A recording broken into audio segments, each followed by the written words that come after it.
Honey, I'm home. Welcome home, dear. Yep, here we are, in our, house.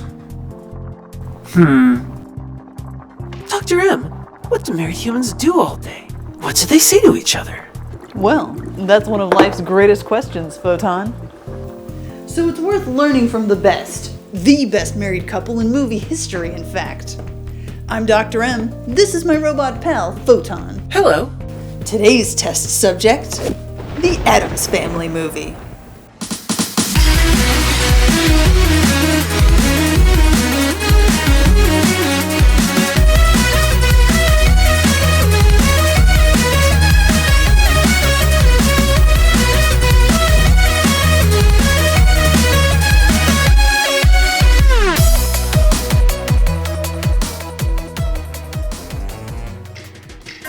They're creepy and they're kooky, mysterious and spooky. They starred in their own movie, The Addams Family. How did such a dark and twisted series gain mainstream appeal back in the 60s and stay popular 50 years later? Upon further inspection, I've developed the perfect hypothesis. It's all about family love and likable characters, in particular, the lead couple Morticia and Gomez. The 1991 movie not only captured the feel of the Addams Family source material, it expanded it. Each iteration brought more depth and focus to the Addams Family members, to the point in this movie where you instantly understand each character within the first minute of meeting them. No easy feat. These likable characters are definitely the movie's strength, while the story is pretty weak. We begin at the Addams Family mansion, where Gomez is racked with grief. His brother Fester has been missing for 25 years and is presumed dead. Meanwhile, some bad guys hatch a plan to use a man named Gordon to impersonate the missing Fester. You shave your head, we dress you up. No problem. They'll think he's Fester, the long-lost brother. Once Gordon has taken Fester's place, he'll evict the Addamses and steal the entire family fortune from the vault. The optimistic Gomez believes the imposter from the start, but Morticia is more cautious. She notices a few things out of place right away. Gomez alternates between suspicion and trust. It's an imposter! He is Fester! While Morticia remains skeptical. Good night, Fester. Rest in peace. Even Gordon is conflicted. He wants to please his domineering mother, but the tenderness of his new family starts to win him over. The bad guys keep bungling things and hijinks ensue. It's your basic 90s wackiness. In the end, Gomez puts too much faith in the imposter, and the Addamses are forced out of their mansion to live in a cheap motel. Gomez is despondent, but Morticia refuses to quit.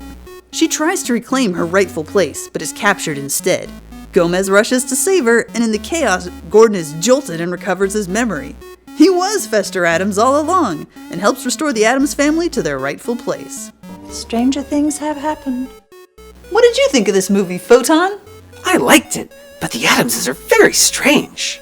Being unhappy makes them happy? Unhappy, darling. Oh, yes. Yes, completely.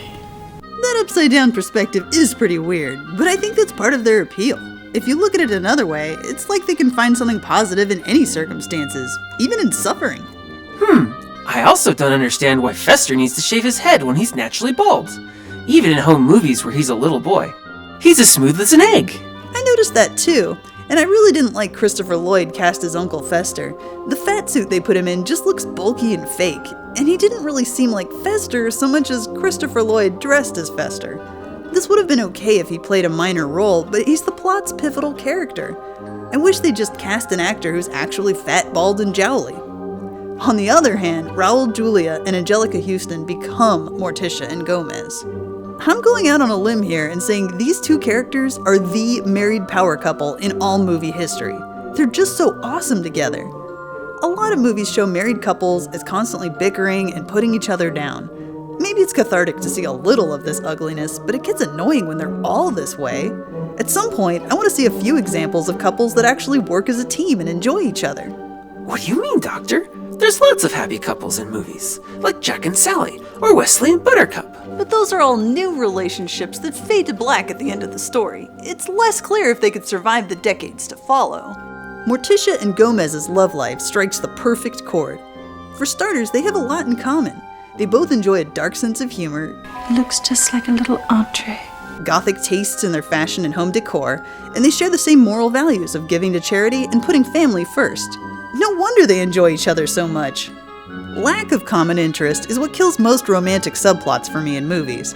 I never buy that these two people could even be friends, let alone soulmates. Sure, they're infatuated in the moment, but what's gonna hold these characters together 20, 40 years down the road? But Gomez and Morticia clearly respect each other on a deep personal level. When they talk about being together for the rest of their lives, I believe them. Love isn't just something they have, it's something they do. They're great about caring for each other and putting each other first. Gomez loves it when Morticia speaks French, so she does it all the time. Il me perce comme un poignard. No, Tish. That's French. Oui. And Gomez clearly puts Morticia's happiness first, too. It's just I wish I had more time to seek out the dark forces and join their hellish crusade. You can, you shall, so it must be. They know each other intimately, and while some couples use that knowledge to push each other's buttons, Morticia and Gomez use it to show each other kindness and love. Which probably has something to do with the Addams' healthy sex life. They've been married at least 10 or 15 years, and they've still got some serious chemistry.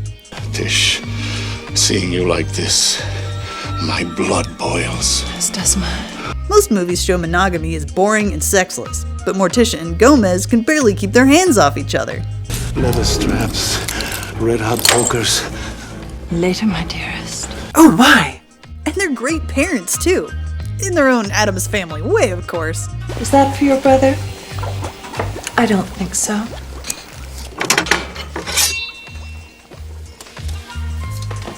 Both parents are loving and supportive, but they've still taught their kids to be respectful and obedient. And I love how involved and affectionate Gomez is as a father. The whole family gets along with each other. For me, it's really refreshing to see them working as a team instead of at each other's throats. That's wonderful to see, but maybe they're happy because they don't have a very hard life. You have a beautiful wife, wonderful children. For you, life is all fun and games. A dance in a graveyard, stench, decay. That's a valid point. Characters can't show us how to overcome problems if they don't have any problems. But Gomez and Morticia do suffer hard times. They both have character flaws, and they still love each other and make it work. Gomez loves his brother, but he still gets jealous and makes a mistake he regrets later. He bravely apologizes to Fester, knowing his brother might not forgive him. The family pulls together when they're forced to live in poverty. They don't complain, they don't dwell on revenge or who's at fault, they just do their best to get on with life. Gomez is the one exception. He falls into depression and doesn't do anything. In any other movie, a wife would probably get pissed off and critical, the very behaviors that have been proven to ruin most marriages. But Morticia is kind and empathetic. Instead of getting on his case, she gets a job and defends her man. Major, spells and hexes. Liberal arts. This family is as sweet as they are strange. They're honest, sincere, and they put each other first. They raise their kids to be independent and hardworking, and they'll even get professional counseling when they need help. They may be creepy and spooky, but they're also one of the healthiest families in modern cinema.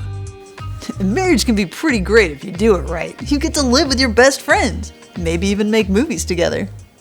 Hey Futon, what do you say we play a board game? I know that's something you like to do.